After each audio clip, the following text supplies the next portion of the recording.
What's your reaction to the justice that he nominated today?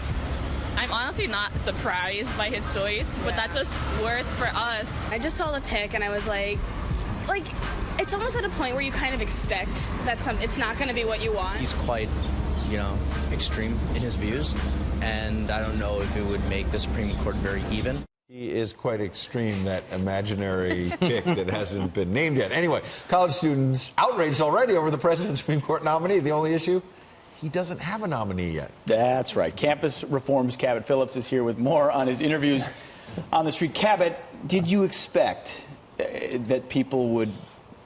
did they just not know? Are they assuming?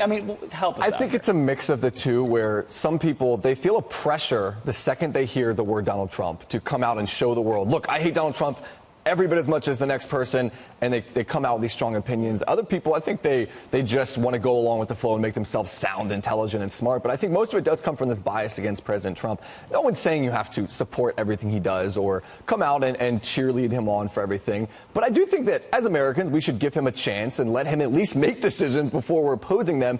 And these are the people, keep in mind, who consider themselves to be the most open-minded, the most tolerant. They had some other opinions. This is right here in New York City, right? This is right here in New York City. They had some other opinions on when compared to President Obama's Supreme Court decisions. I think people are going to appreciate.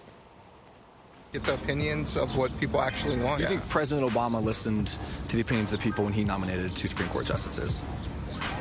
I was young then. You should have some balance. You shouldn't just be all on one side. President Obama did pick 2 liberal justices, though. But now it's all conservative.